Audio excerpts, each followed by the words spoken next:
आदाब साथियों, मैं हूं डॉक्टर मुस्तकीम राव। साथियों, आज आपको ऐसी शख्सियत से रूबरू कराते हैं जिन्होंने वक्फ संपत्तियों को लेकर ऐसी बातें मानव आवाज़ चैनल पर शेयर की जिनसे आप अभी तक अनजान थे। साथियों, वक्फ संपत्तियों की हो रही बंदरबाट से उन्होंने पर्दा उठाते हुए कई गणमान्य हस्तियों को बेनकाब कर दिया है। वहीं नईम पीरजादा को वक्फ संपत्तियों को खुर्द-बुर्द करने वाले माफियाओं का सरगना तक कह दिया। जनाब मुस्तकीम राव साहब, मैं आपका पहले तो तहे दिल से शुक्रिया करता हूँ कि आपने मुझे अपने चैनल पर बुलाया, तो बहुत बहुत शुक्रिया। आपके माध्यम से मैं बता देना चाहता हूँ कि संपत्तियों जो है मामला खुर्द-बुर्द करने का ऐसे ही नहीं हो जाता। कोई भी कर ले, वो जब भी करता है जब उसके पीछे बैक हो। अब बैक हमारे यहाँ जो हमारा वक्फ बोर्ड है, पूरे यूपी में एक ही दफ्तर है लखनऊ में। मजबूरी सबकी है, वो कौन इतनी दूर जाएगा, 600-580 किलोमीटर दूर। इसलिए वो जो भी होता है उसे एक जिम्मेदार बना दिया और उससे महीना बांध लिया। जैसे हमारे वक्फ बोर्ड के दफ्तर में एक इकबाल साहब बैठे हैं, अभी खैर अब उनसे अभी मैंने सुना है 10-5 दिन पहले उनसे सहारनपुर ज़िला छिन चुका, लेकिन वो लखनऊ दफ्तर में, जी लखनऊ दफ्तर में बैठे हैं इकबाल साहब।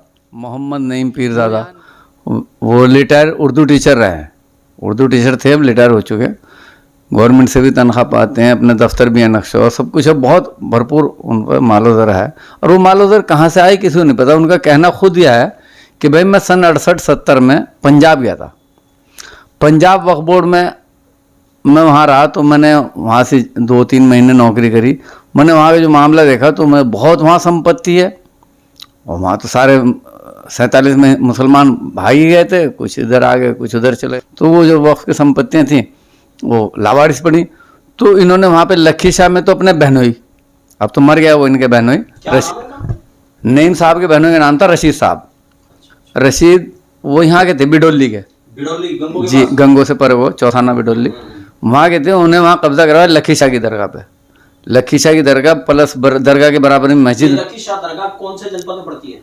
ये हरियाणा के अम्बाला में पड़ती है, अनाज मंडी के पास, अम्बाला सिटी अनाज मंडी, लखी शाह दरगाह। उसके जस्ट बराबर में लखी शाह की दरगाह से मिलती हुई जामा मस्जिद है। उस जामा मस्जिद का इमाम बनाया उन्हें, फिर दरगाह की जिम्मेदारी दिलाई, बराबर मकान, वो मकान कब्जा किया फ्री में। उसमें मतलब पता नहीं वो 30 साल है या 40 साल है, 12 उनके वहीं बच्चे हुए, वही बड़े हुए, वहीं जवान हुए, पूरा उनका होल रहा। अब वो सहारनपुर आके मरे थे, खैर वो आने से पहले उनसे पंजाब ने उनसे वो छीन लिया था। और उधर उससे थोड़ा सा आगे चल के अम्बाले में तवक्कल शाह, वहाँ भी अपने किसी रिश्तेदार को, उसका नाम मैं सही से जानते नहीं, लेकिन वहाँ पत्थर लगा, मैं गया था एक दिन, उन्हीं के नाम का, वो उन्हें कब्जा करवा दी। इस तरह वहाँ से यहाँ सहारनपुर में जो वक्फ संपत्तियां हैं उनको लगातार खुर्द-बुर्द किया जा रहा है। यहाँ खुर्द-बुर्द करने में आप किसका हाथ मानते हैं सबसे ज्यादा?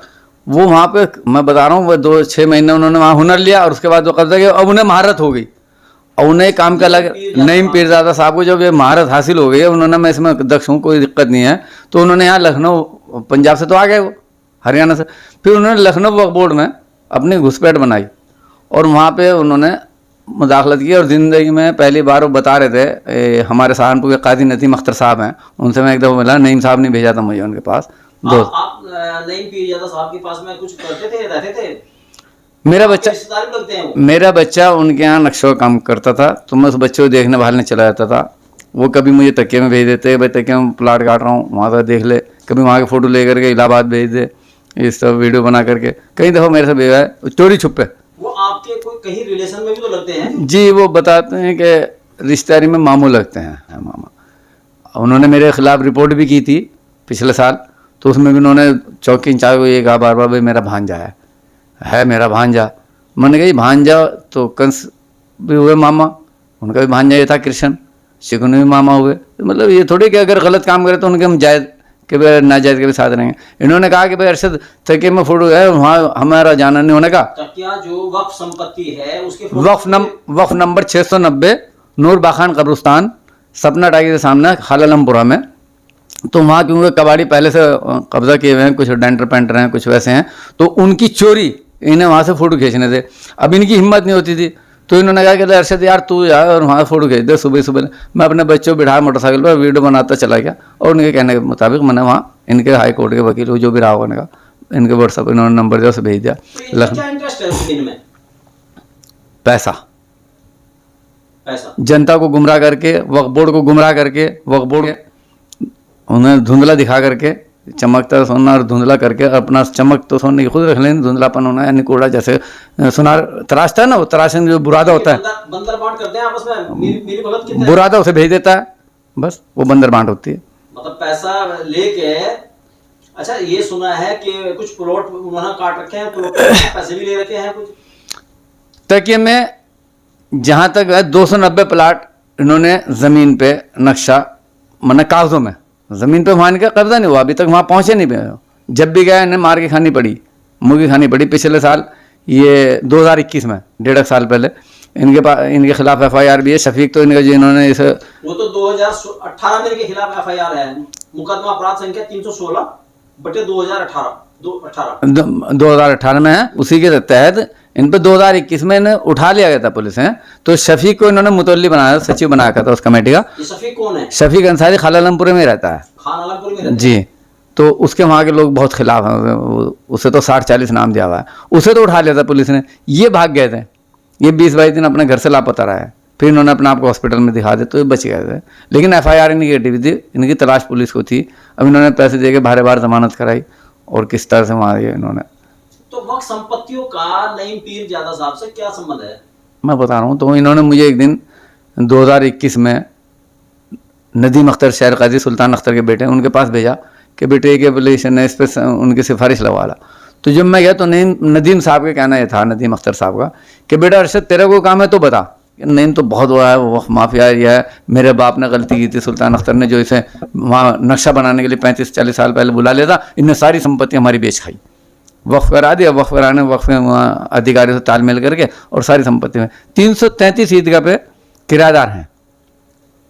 ईदगाह वक्फ नंबर 274/2A, उसके 333 किराएदार हैं। उन सबसे किराया यही लेता है। अगर कोई वहाँ और दूसरा शहर का आता है या अक्लमंद या बुद्धिजीवी चाहता है भाई जनता को, इसका गरीब जनता को फ़ायदा हो, ये पैसा एक ट्रस्ट बना के उसको सपुर्द किया जाए, तो उसके खिलाफ बढ़ जाता है। कभी अधिकारियों को, क्योंकि अधिकारियों से सांठ गांठ है इसकी, यहाँ भरतलाल गौड़ है, उससे भी उसके सांठ गांठ है, तो उसे अपना पैसा अल्पसंख्यक कल्याण अधिकारी भरतलाल गौड़ साहब से। जी, मैंने शिकायत की 4/4/2022 में, तो उन्होंने ठीक है आप लिखित में दें। तो मैं लिख ही रहा था तो नईम साहब वहाँ 7-8 आदमी को लेके पहुँच गए। अंदर उनके क्या सांठ गांठ है, और मैंने कहा ये एप्लीकेशन के रख दो डाक में। फिर भरतलाल गौड़ का रवैया बदल गया, क्योंकि वहाँ से पैसे। फिर जब मैंने कहा ये काम रुको, तो उन्होंने पहले तो कर दिया 16/4 में CO साहब को आदेश कि हाँ ये अरशद जो कह रहे हैं वो सही है, ये तत्काल प्रभाव से निर्माण रुकवाया जाए, अवैध निर्माण हो रहा है।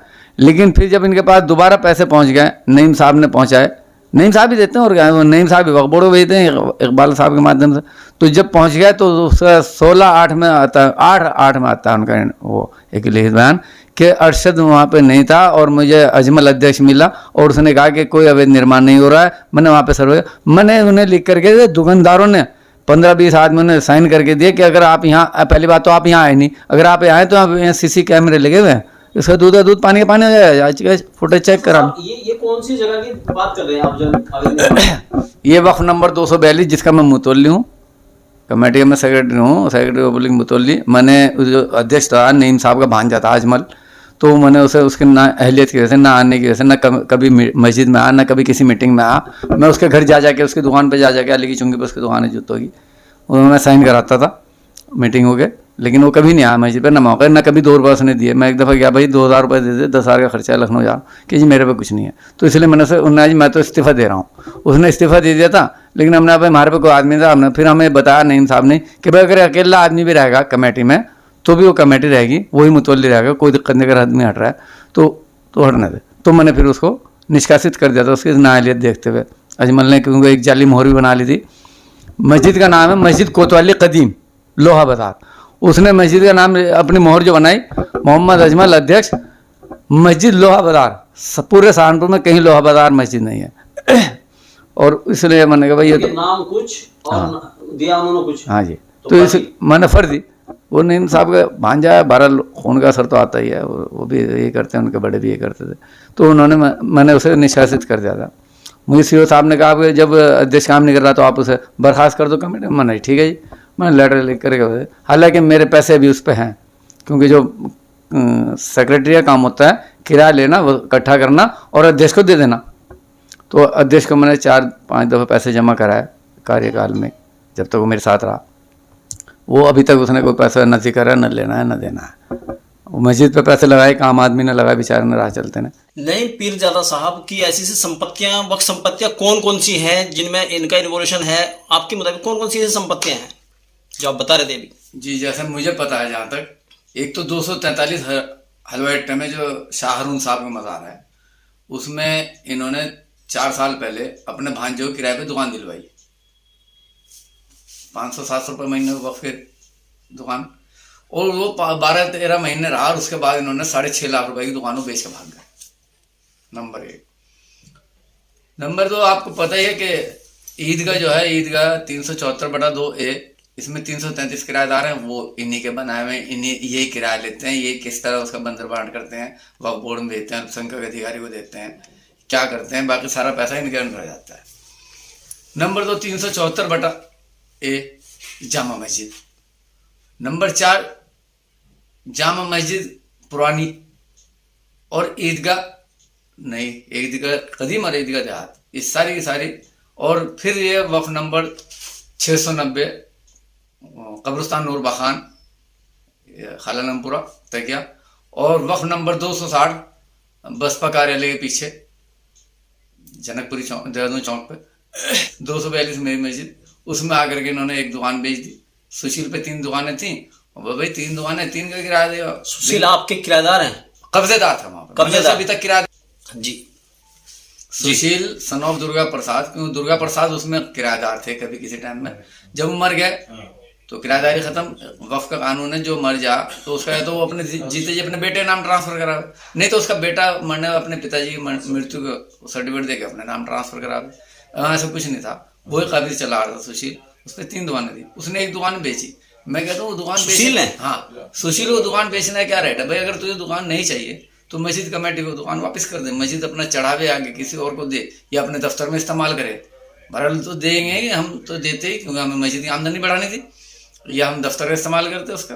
लेकिन उसने अपना ठाकरे नईम साहब से सेटिंग करी, और नईम साहब ने अध्यक्ष को आगे ले उससे जाली मोहर बनवा के लोहा बाजार मस्जिद के नाम से, और उसे किराएदार बना दिया 72 लाख रुपए किसी अजनाम में। उसको मैं प्रूफ ऐसे कर सकता हूँ कि मैंने नोटिस दिलवाया भरेलाल गौड़ से, अल्पसंख्यक अधिकारी से, और प्लस वक्फ बोर्ड दफ्तर लखनऊ से 8 आदमी नोटिस दिए, जो 8 आदमी वहां पे काबिज थे। उसमें कहीं अगर आप नाम अजय नाम का दिखा दे तो मैं अपनी गलती मान लूंगा। अजय नाम का कोई नहीं है उसमें, ना अजय कोई किराएदार था ना काबिज था। अगर वो किराएदार था, किसी पिछले मुतल्ली को एक रसीद दिखा दे हमें। लेकिन वो इन्होंने बनाया, 72 लाख रुपए से लिए संजय घर के यहाँ बैठ के बंदरबांट हुई, उसी के यहाँ बातचीत हुई, हमारी जानकारी में नहीं, और हमें दरकिनार कर दिया, मुतल्ली ना समझते हुए, जबकि मुतल्ली में हूँ, सेक्रेटरी में हूँ। इसके बाद 3 दुकानदारों से और से पैसे लिए पूरे 3 साल के। और किराया जो है, जब आप बनेंगे मुतल्ली, जब से किराया लेना जरूरी है। ये किराया बनता है ना, हम बने 20/2/2020 से, तो हमारे 2020 जनवरी से हमें किराया लेना था।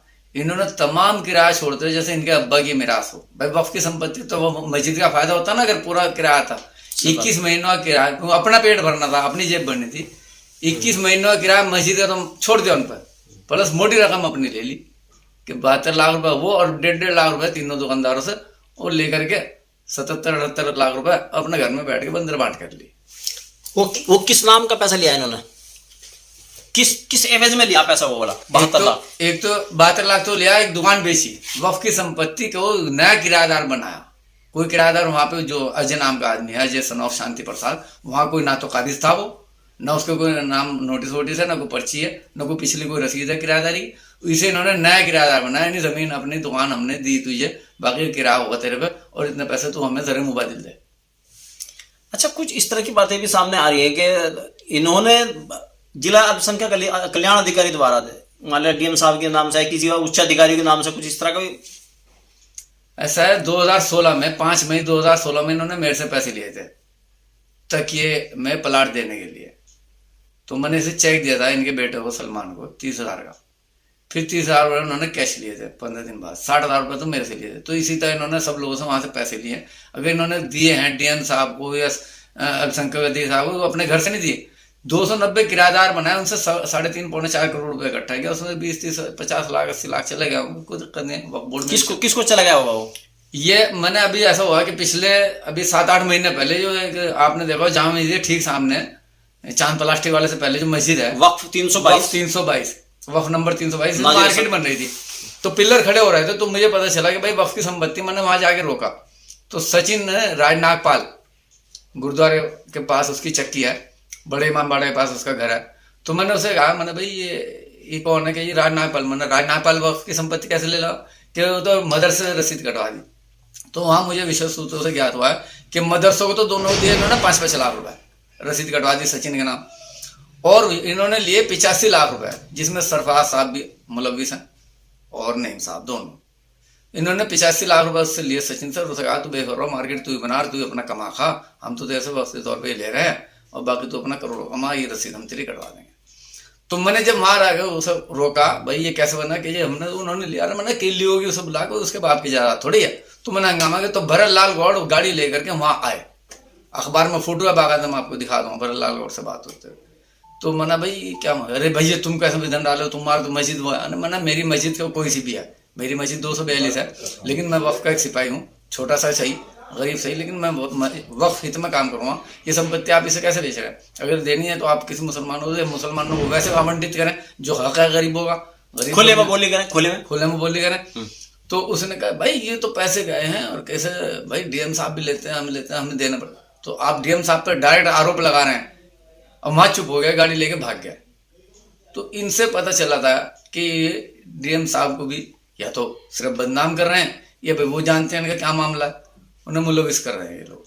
तो इसमें 243 में 6.5 लाख की दुकान बेची, शाहरुन साहब की मस्जिद की, मेरी मस्जिद के 72 लाख रुपए बेची, 3 किराएदार बनाए, उनसे 8.5 लाख रुपए लिए। वक्फ बोर्ड में सिर्फ इन्होंने 95,000 रुपए भेजे, जो कि मेरे से 1,40,000 रुपए अध्यक्ष अजमल ने लेके, जो इनका भांजा है, उसमें से भेजे, नाम करा इनका। मस्जिद में एक आम आदमी ने बेचारे ने पैसे लगाए, बढ़िया करके बनवा दी हमने, फर्स्ट क्लास करके, नाम अपना करते हैं, पैसा लेते हैं, काम कोई और करे, उसका नाम अपना रोशन करते हैं। 260 में जो बसपा कार्यालय के पीछे है, उसमें झगड़ा हुआ, मस्जिद बन रही थी, इन्होंने मस्जिद नहीं बनने दी, अपने प्लाट काट दिया, और भरत लाल गौड़ को लेकर के, और किराए पे तो बंदा। अब उन्होंने कहा जी तुम इतना बड़ा काम करे तो मुझे भी चाहिए, और भाई तू बोल कि 25 प्लाट मुझे दो। किसना के बाद है? भरत लाल गौड़ जी के 25 प्लाट मांगे गए। अब इन्होंने 20 दिए या 15 दिए, वो ये जाने। बाकायदा नईम साहब का कॉल है कि 25 प्लाट मांग रहा, बता साहब का पता। भरत लाल गौड़ साहब, भरत लाल गौड़ साहब, वो तो बकवास अंदाज में बोल रहे थे, हमें बता रहे थे। तो ऐसे ही 52 बीघे का चक है धतौली में, तकिया नाम से है वो भी, उसे इन्होंने किसी को मुतल्ली बना दिया, 1.5 लाख रुपए लेकर के। ऐसे ही ये क्या नाम, अच्छा इसी तरह की जनपद जामा मस्जिद के सेक्रेटरी साहब तो है मसूद बदर साहब, और किराए की रसीदें दुकान ट्रांसफर करने का काम मौली फरीद है, नईम साहब। मौली फरीद आगे करते हैं, नईम साहब के यहाँ डेली आते हैं मौली फरीद साहब। क्यों भाई, कोई और काम धंधा नहीं, सिर्फ वही बंदर बांट करने के लिए। फरीद को आगे कर रखा, खुद अपना बैकग्राउंड। बड़े यानी मास्टर माइंड जो है समझ लीजिए पूरे सहारनपुर के वक्फ माफियाओं के मास्टर माइंड, वक्फ माफिया तो है ही है, उनके भी मास्टर माइंड है नईम पीरजादा साहब। नईम पीरजादा साहब यानी जितने भी, अब अगर आपको कभी भी देखना है, सुबह 7:30-8 बजे चले उनके दफ्तर के बाहर, गाड़ी मिलेगी शफीक की, राजा की, फलाने की, डिमकाने की, वहीं खड़े मिलेंगे। इनके यहाँ वक्फ बोर्ड के दफ्तर से, लखनऊ से कोई भी आवेगा, ईओ आवे, चाहे क्या नाम उसका सर्विस इंस्पेक्टर कोई सा भी आवे, या मुनीर आवे, जो भी आओ वो इनके यहाँ आवेगा। मुजाहिद मैंने कहा, मैंने ये चेयरमैन साहब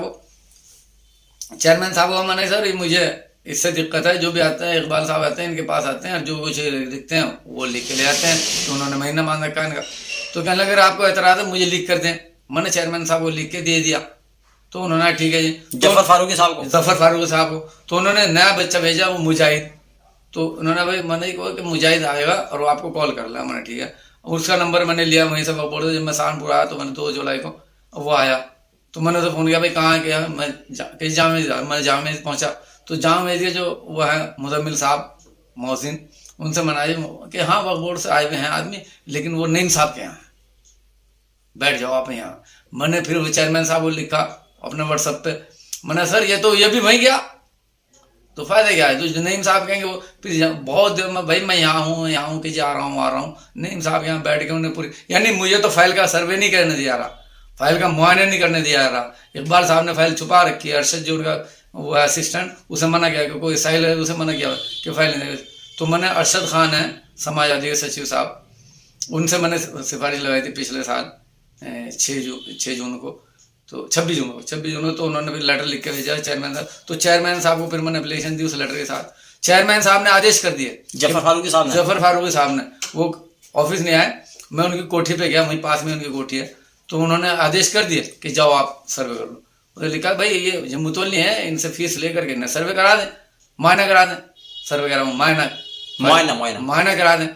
मैं इकबाल साहब के भाई अच्छा निकालेंगे फाइल, मेल नहीं देगा, फिर भी वो आज तक भी मुआयना नहीं हुआ। मुतवल्ली हूँ मैंने इतनी रजिस्ट्री कर रखी है, कम से कम 150 लेटर मैंने रजिस्ट्री कर रखे हैं, लेकिन किसी का मुझे आज तक मुआयना नहीं करे। मुझे पक्की नकलें चाहिए थी, इन्ना भाई कहीं मुकदमा ना ठोक दे, कहीं जो सहारनपुर का वक्त माफिया उसका तितर बितर ना हो, उसके पर्दे ना खुल जा, इसलिए इन्होंने मुझे वो फाइल का मुआयना नहीं करने दिया आज तक, ना मुझे वहाँ की नकल दी। नकल मांगे 500 रुपये पेपर, मैंने आप 600 रुपये पेपर ले, लेकिन मुझे कागज दे दें, लेकिन फिर नहीं दिया कि मुआयना नहीं करने दिया, क्योंकि वो सब सांठ गांठ है, हर महीना उनका जाता है इकबाल साहब की मार्फत।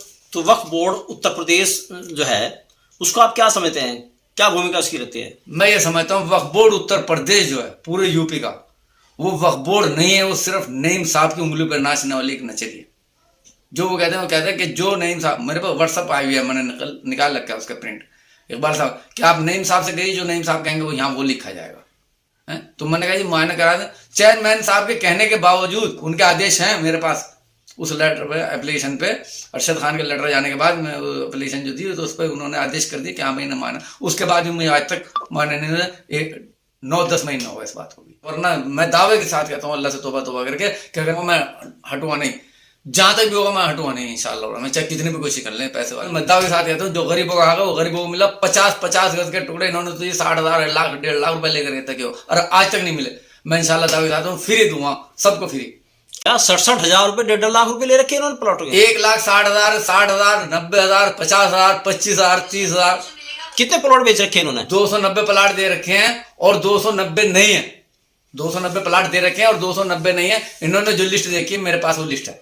तकिए में जो इन्होंने प्लॉट बेचे होंगे बकौल आपके, उनमें कंस्ट्रक्शन हो रहा था तो एसडीए द्वारा वहां रोक लगा दी गई, सील कर दिया गया, मकान जो निर्माण हुआ था उसको गिरा दिया गया। अब क्या नोहियत समझ रहे हैं, आपको क्या है कंडीशन? में यही है कि जी वो अगर मान लो, देखिए जो कानून है वो तो यह है कि आप स्टेटस नहीं बदल सकते किसी चीज का। वो कब्रिस्तान है, कब्रिस्तान ही रहना चाहिए। या भाई जो नए तदफीन हो रही, जो बेचारे काम कर रहे हैं करने दे, तामीरात कैसे कर देंगे आप? मार्केट कैसे बना देंगे? मार्केट बना रहे हैं कि मस्जिद को हम 1 बीघे तुम दान में दे रहे हो, तो मस्जिद की जगह है ही है सारी।